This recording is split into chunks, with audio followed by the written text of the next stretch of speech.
Good evening po. Yung iba rito, kilala ko nito. May luman, bagong luma. Bagong luma. So, are you ready for the next talk? Yes. Just to remind everyone, this topic is very sensitive, in which kasi family ang involved dito. And we will talk more about family and how to tackle those problems that we're facing in the modern life. Okay? So, our talk is all about Christian family. Christian family po. So, ever since the world began, ever since the world began, tantayan, diba? Ever since the world began, yung first na creation, diba? Tayo po ay may family na po. Diba? Si Adam, si Eve, diba? Si Cain, sa Eve. So, family is an institution na po. It's a basic unit of society na diba po? Ika nga po.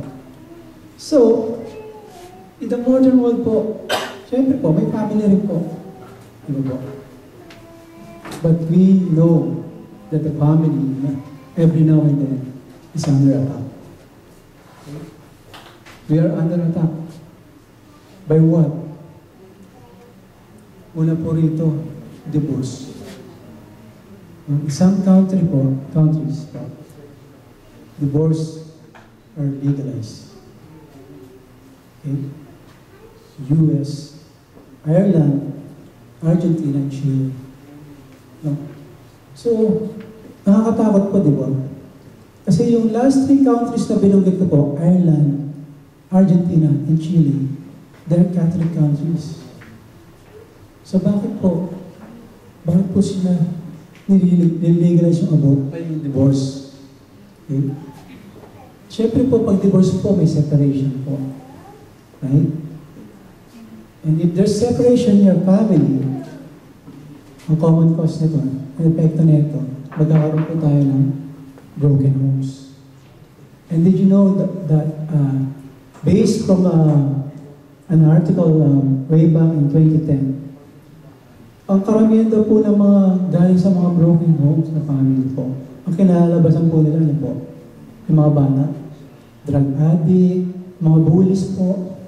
Even yung anak po namin, di po respeto sa bullying. Kasi rin po, hindi ko na po babanggitin yung pangalan ng bata.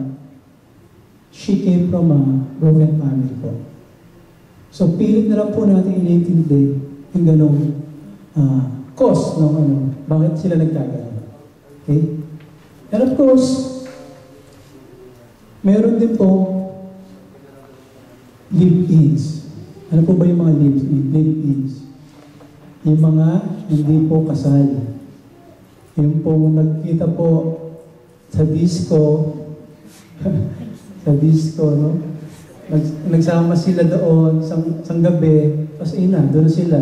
Live-in na sila doon sa bahay. Ganun po, no? Parang napakadali po, parang sa, sari-sari store. Nagkita sila raw sa kanto, pagbalik nila sila na. But you know what? Pag live-in po, meron po silang maging unwanted children. Posible po, di po ba? Di po ba? Unwanted children. So ano po magkakaroon? Kakaroon po na abortion. Abortion po. Or contraception. Did you know po, ang abortion po sa US, based sa study po, average po nila is 1.2 million cases a year of abortion. Can you imagine that? Abortion. You know, my daughter was born in 2001, Sophia, and then 2002, Ryu, follow, 2002. Tapos, 2003, Isaiah po. Masipag po, di po ba? Masipag po kami ni Mrs. Pero, during that time po, yung dalawa pa lang po yung anak namin, nagplano na po kami na magkaanak ng pangatlo.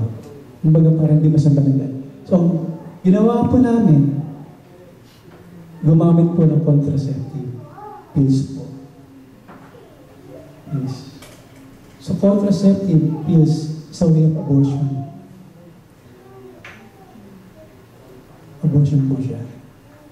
You know what? 2002, noong nag-contraceptive po, yung nag-pills po si Missy, si Sherry po. Sexy pa po siya nun.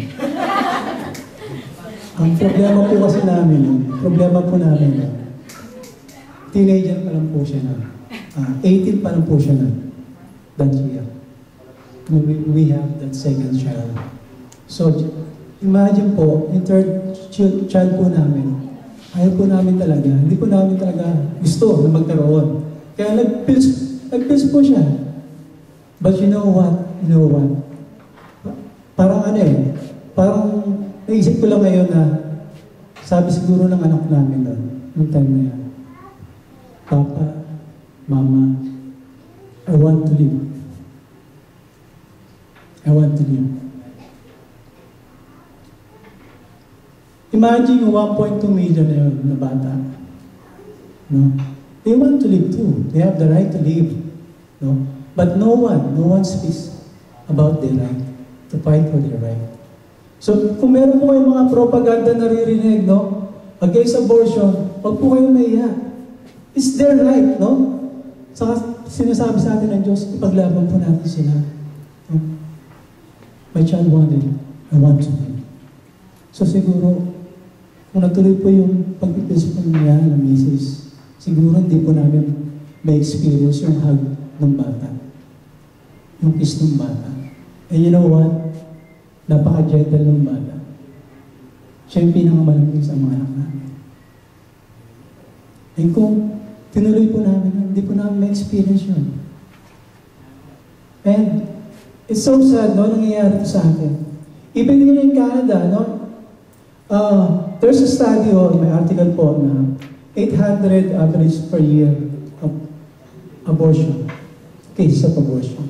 And what is really scary here, may heartbeat na po yung mga bata, may heartbeat na po.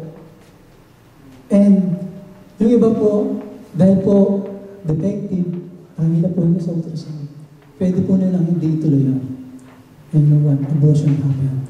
Pinapatay po through medicine, drugs, medicine, whatever you call that. Namamatay po yung bata. But, in some cases po, meron pong nabubuhay. May lumalabas po. And, nabasa ko sa article na yun. Yung iba po, pinapabayaran po nilang mamatay. Kasi ayaw po talaga nila. Ayaw po nilang magkaanak. Kasi, antay na nila. Bata pa ako, ayaw po magkaanak. Hindi sa akin yun. Diba? Gusto ko pa magkaroon ng karera. No? Just imagine that. Is this God's plan for us? Is this God's plan? No, definitely not. This is not His way. Kalaban to. Okay. Ano pa po? Same-sex marriage. Anong gagawin nila doon? Mag-fencing. Same-sex marriages. Parang hirap po, no? Parehas lalaki, tapos mag-aampol sila ng anak. Ano yung papakita nilang good example sa mga bata? O parehong babae? And then I read another article po. Sabi rito, isang batang babae, na-experience niya yung both parents niya are girl po, both. But then, na-realize ng bata na yun, na hinahanap-hanap niya ang aruga ng sa mama. Kasi hindi po nila may bibigay yun. The father should be the head of the family. Di po ba? Amen? Amen. But, to think of that, marami mga batang gano'n. Marami po. Kasi pwede silang magampun diba? So, the family is under attack every now and then. So what do we do if we are under attack? So we have to defend our territory and defend our family. Okay? So to face up to the attack, we have to put on God's mind and to follow His plan for our family. And for this, we need to put first, and to know first and foremost, to understand what our marriage is all about. Okay? God's plan for the family. So may plano po si God sa atin. From the very beginning, pinilahan na po ni God yan sa atin. We are called to be His children. Right? Nasa Biblia po yan. And sabi dito, God has intended the family for the transmission of life. The fundamental task of the family is to serve life, to actualize in history the original blessing of the Creator. Ano po yung original blessing ng Creator? We as parents, we are the procreator. No?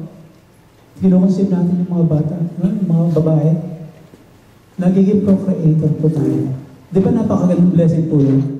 Blessing after blessing after blessings. Hindi po natin alam yun. Alam niyo po dati, hindi ko rin po alam yun. Nung narinig ko po ito, sabi sa akin, family first. Family first. Ayun yung sabi sa akin. Pero hindi natin nauunawaan bakit meron tayong mga anak. Bakit? Ano ba yung dapat natin gawin? Being a parents, we are the procreator. And it's a blessing from God. Okay? So, God created man, male and female. Sabi nga dun sa Genesis chapter 1, verse 27 to 28. So, God created man in His image. In the image of God, He created him. Male and female, He created them. God blessed them and said to them, "Be fruitful, increase in number, fill the earth and subdue it. Rule over the fish of the sea and the birds of the sky, over every living creature that moves on the ground." No? Doon po, kumbaga pinilaan na po ni Lord John from verse 9. God intended man and woman to be one, not independent individual producing babies. So, hindi po pwedeng live-in, no? Wala pong blessing ni God. Magsasama sila, create sila ng baby. Hindi po ganun. No? So, sa society po natin, iba ganun pa nangyayari, no? Karamihan sa kanila yung mga artista. Ang iba ng buhay yun. Diba? Live-in po sila, sama sila, tapos pagka nag-anak, ayun na po yun. Hindi po ganun. Hindi po ganun yung plano ng Lord sa atin. Okay? So, the family is a place for teaching and training children. Okay? The family is a place for teaching and training children. So since parents have conferred life on their children, they have a most solemn obligation to educate their children or their offspring. Hence, parents must be acknowledged as the first and foremost educators of their children. So, sino po ba yung mga anak po rito? Okay po. Marami na po yun. Si wala pa. Habol yata siya.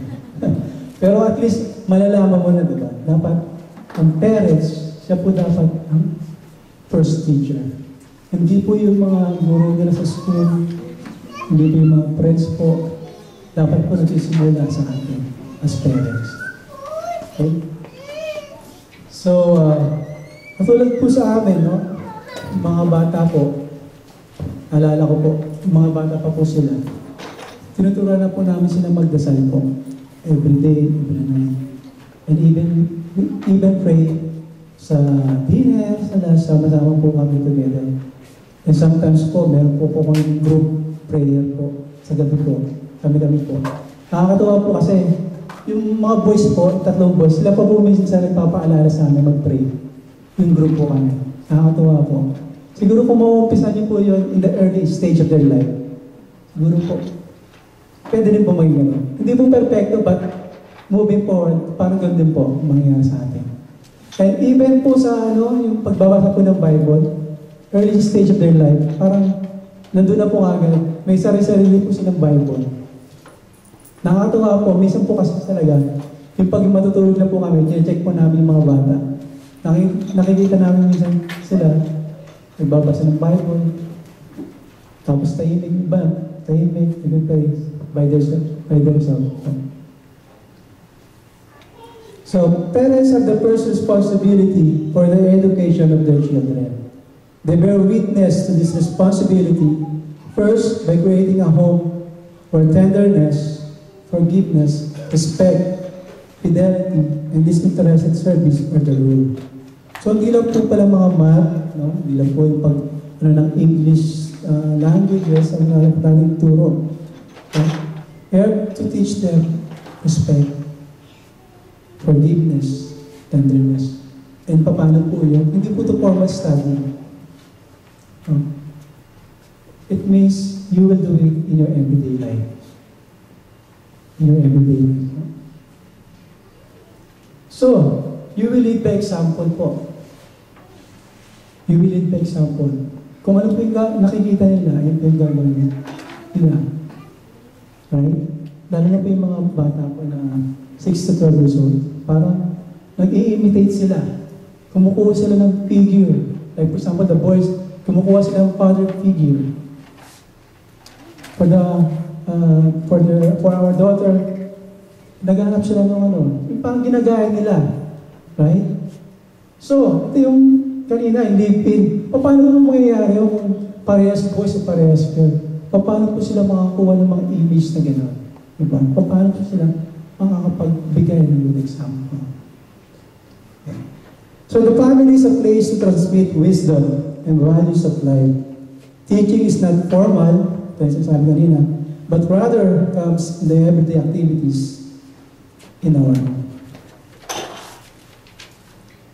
Okay. A leader, especially a church leader, receive his basic training in his own home. So yung mga positive attitude na makukuha, hindi po sa school lang po hindi po sa mga friends. Nare-receive din po ito sa atin, sa bahay ko na kung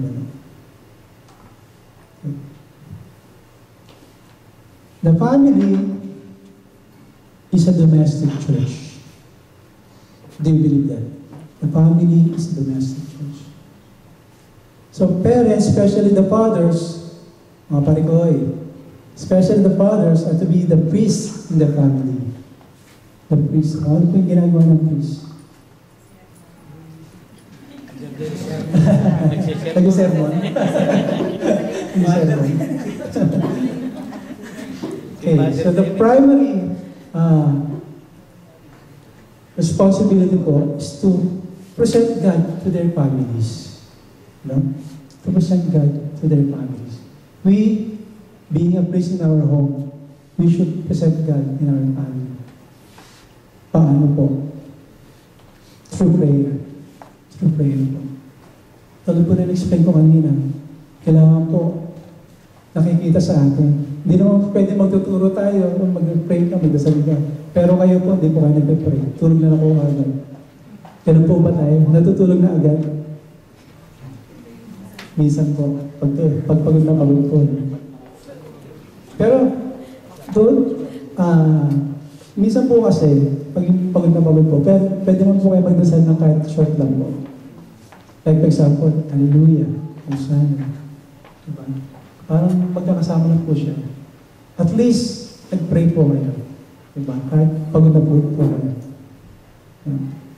So even in work po, minsan po ako, in work, kasi medyo delikado po yung trabaho.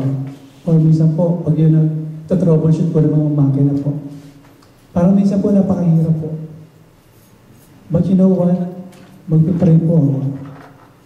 Kinakausap ko po siya. Lord, tulungan niyo po ako. Tulungan.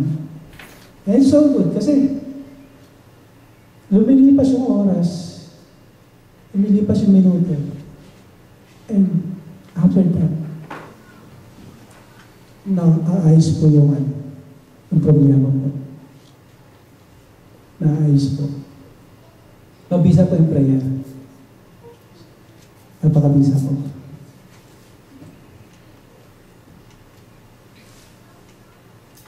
Of course, they present their family to God, no? So, kung kanina, you present God to your family, yan naman po, family to God. You present your family to God. Paano po? By going to church. No? Sama-sama po kayo. Hindi po yung hiwa-hiwalay.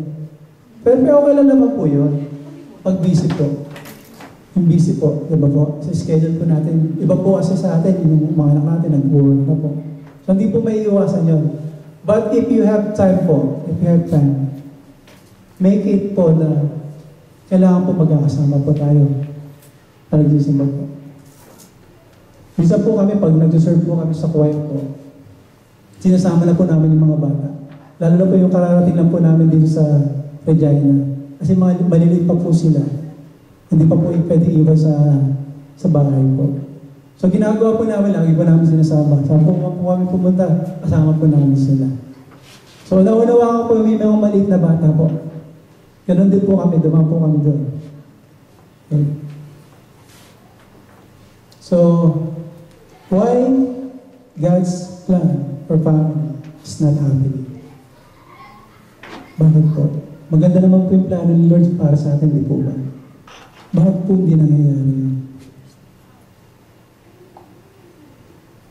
So, number one, God has lost His center place in the family. Wala na po yung Diyos. Imbis na po yung makita ng mga tao sa bahay natin, sa household natin, yung face ni Jesus, yung face ni God sa atin, dapat mag-reflect po yun. Parang nakikita devil po. Iba na po. Alam niyo po yun. Away dito, away doon. Hindi po ba? Minsan po, nakakatakot po kasi sa amin po, like for example sa amin po, minsan po nakatakot po ako. Kasi yung anak ko po, minsan sa kwarto lang. Isa rin mundo.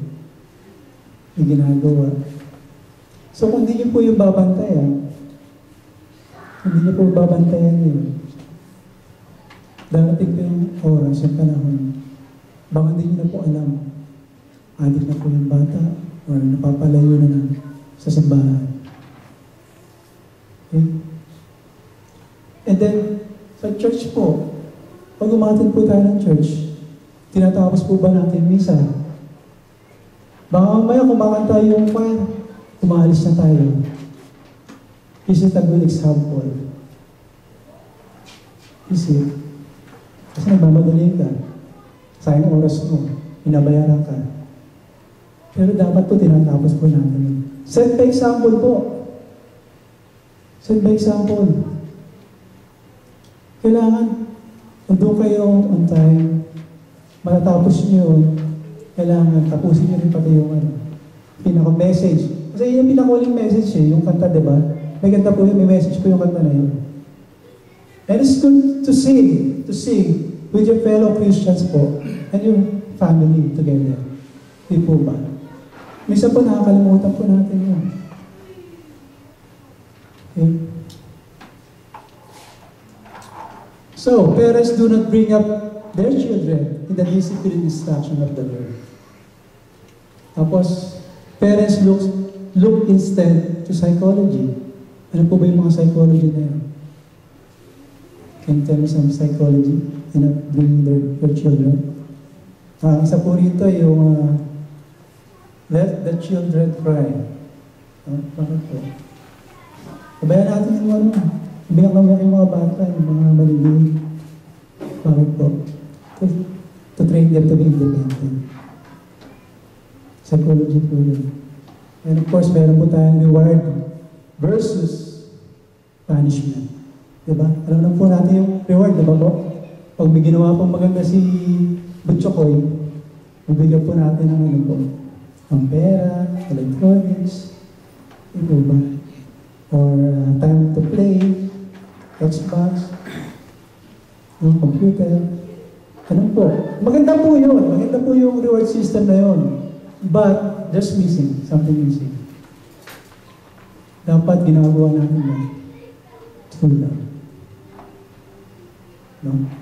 Ang bagay din love natin, ina-explain natin sa kanila, bakit? Bakit may reward? Bakit minsan may punishment? No? Dapat ina-explain po natin. Sa amin po, ni Cheryl po, actually siya madalas po nagsasabi na ito.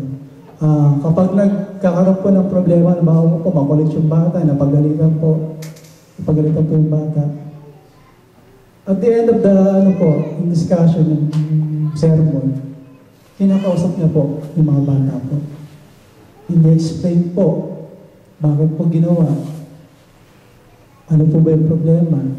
Sino ba na-apektuhan? Like for example, kung nag-away sila, what if kung may nangyari dun sa kapatid mo? Di po ba? Dapat ganun po na-explain po natin. Lalo na po dun sa mga malilit pa po. Dapat may explanation po. Minsan po, napapalo po natin. Pero dapat may explanation po. And do it with love po. Hindi po galit, bulyaw. Ikaw, PI ka, ba't ka palumpas, gano'n. Ha? Kulit-kulit mo, gano'n. Tapos sasaktan po, pipinutin mo. Wrong. Dapat po, magalit man tayo, dapat na explanation po. And do it in the way of the Lord. Okay? Husband, wife, confusion of roles. Ito po, mga pare ko, hindi po tayo under, ha? Master, hindi po tayo under. Confusion of role po. Kung yung si Mrs. po, mas malaki pa yung sweldo. Parang minsan, mataas na po yung error. So, siguro naman wala po sa ating under. Taas po yung under. Hindi po, no? Ang tawag po rito sa CFC ng respect po. Hindi po under. We respect each other po. Yes po yun. Yan po. Respect. Respect po. Respect po. Okay?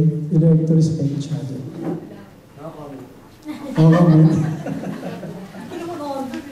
Okay, so, bago man doon, matapos, stress on materialism. Ito po yung modern world problem po natin sa ating mga, lalo po sa mga chikitin. Yung electronics po. And, hindi lang po sa kanila, even sa atin po. Like what? Like what? iPhone, PSP. Yes, of course. Pero sa atin po, ano po yung sa atin? Gusto po natin magkabahay, di ba? Material things. Minsan gusto natin dalawang kotse. Di po ba?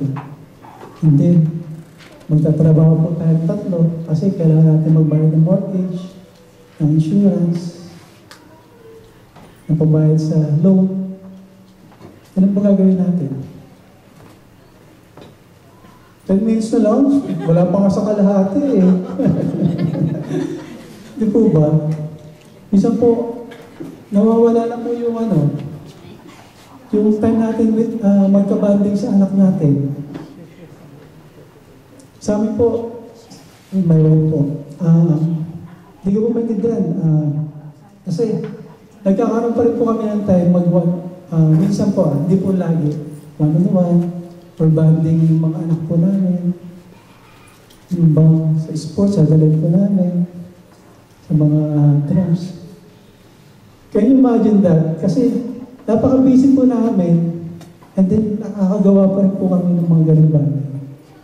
Kasi sa atin po, imposible, di po ba? Imposible po. Maniwala po kayo, maliit lang po kinikita namin. Maliit lang po kinikita namin. Parang imposible sa amin. Pero naniniwala po ako, kay Lord wala pong imposible. Amen. Di mo ba? Wala pong imposible. Kaya kahit lang isa lang po ang trabaho namin, kahit na basta may banding po kami ng anak po namin, okay na po sa amin. Nakapag-serve po ako, okay na po sa amin. Yan po yung mahalaga. Yan lang po mahalaga, di po ba? Yung spiritual life po natin. Huwag po natin kalimutan. Okay, Doc. What's next? Family itself is losing its importance. No? Many of its responsibilities have been taken over by other groups in society. Education in schools, livelihood in offices, factories, recreation in malls. Easy availability of modern recreation and communication facilities result in diminished interaction among family members. Like TV. Diba ba? Kaya sa amin po, pinaputo na namin yung sasal namin eh. Kasi puro na doon na, nakatutok na si Mrs. namin na. Sabi niya, banding lang po. Pero nung pinaputo po namin, pinalit naman po yung Netflix. Walang lusot. Ganun pa rin po. Pero diba, nakukuha po yung time natin nun eh. If we spend too much time on that, you know, TV, internet, social media, video games, you know, brothers and sisters, if we don't control those activities, they will control your life. Believe me, they will control your life. Diba? Electronics, kahit yung mga iPad, iPhone, diba? Computer. I remember, yung naglalaro ko po ng World of Warcraft, tinabot po ko ng 2 hours para lang po matapos yun. Isang game lang po yun. Kaya alam mo po yun eh, dumandi po ako doon. I know, a lot of times na ang dami po nasasayang. Imbis na nakikipag-banding po kasi mga anak ninyo, imbis na nag-serve po kayo kay Lord, imbis na nagbabasa po kayo ng Bible, ito po yung nangyayari. Nakokontrol po ang life natin. Pace of modern life has become fast. Ito po, ano? So fast na po. So fast. Ano so fast? Joke lang po. Yung, narinig niyo na po yung dating time, dating game. Di ba? Para na, mag-date lang po kayo, tapos, pwede na po kayo. Ito din sinasabi ko kanina, magkita ka sa disco, instant, pwede na rin kayo. Di ba? Ano ba? Ano? Meron dito, ano ba? Napaka... Lumang... Di ba? Parang napakabilis po. And members of the family are constantly on the go and are too busy to engage in meaningful interaction with others. No? Nawawala na po. Brother Gary, meron naman po kaming 1 month na bonding ng mga anak ko, ng family ko sa amin. Sa Pilipinas, away po kami. 1 month po yun. So, meron po kaming time. Yes, 1 month po yun. Pero we have 12 months. 1, 2, 3, 12 months. 12 months. 1 month lang po yung in-spend nyo with your family. You have 12 months po. And every day, you have, you know what, interaction with your family, especially with your kids. Right?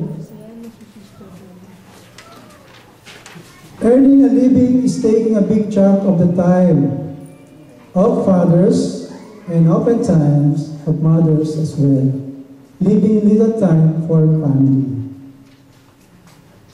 Okay. So the family is also under attack by evil. Ano po yung evil na yun? So the devil wants to break up the family and promotes many things to undermine the family, such as secularism, materialism, relativism, communism. Anti-life forces have become very aggressive. Hindi po ba? Narinig niyo po yun? Yung anti-life. Gusto nila abortion. No? Kasi meron kaming career. No? Ayun po yung mga anti-life. No? Marami na po yun. Dumadami na po yun. Kasi gusto nila easy living or instant living. Okay? So, brothers and sisters, what can we do? What can we do? This is our challenge. What can we do as family? Question. Do you love God? Tapos po natin mga kamay natin. Sino pong umaya ang Diyos? Who love God? Really? Oh, good. So, do you want God's plan happen in your life? Do you want? Yes? Amen. Yes, of course. Diba? Gusto natin pangyayari yun sa atin. Diba? So, anong gagawin natin? Brothers and sisters, make a decision. Make a decision. No? Make a decision in your family if you want God's plan to happen. No? So, God can come in your life if you won't allow Him to enter in your heart. So, hindi po siya makakapasok, brothers and sisters.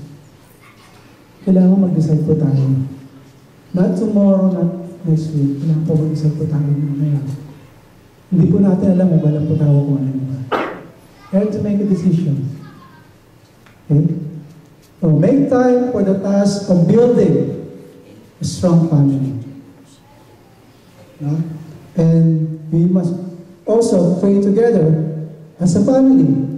Attend the Holy Mass together, pray the Rosary as a family, pray over your children, pray for healing of family members, intercede for each other's needs. Okay? Wala na. Anong oras? Pasensya na po. Fathers should take steps to assume full responsibility for the spiritual and material needs of the family.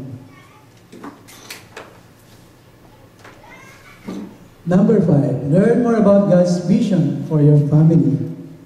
Ano po ba yung God's plan for your family? Attend teachings on Christian marriages like Marriage Encounter Retreat. The CFC, in May 2nd, we have Marriage Encounter Retreat. But this is only for the member, fully pledged member. But someday, of course, kung makaka-graduate po kayo, you can attend that. Marriage Encounter Retreat. Okay? Meron din po tayong mga family enrichment program. Okay? And of course, we have to read Christian books and magazines. So, hindi na po yung mga tik-tik, no, sa Pilipinas. Hindi na po yung mga worldly things. Hindi na po yung mga worldly things. Hindi na po yun. Dapat ang binabasa po natin, mga magazine, mga Christian books, no, na will help us, no, as Christian, no, to develop, our sense of belonging as Christian. Okay?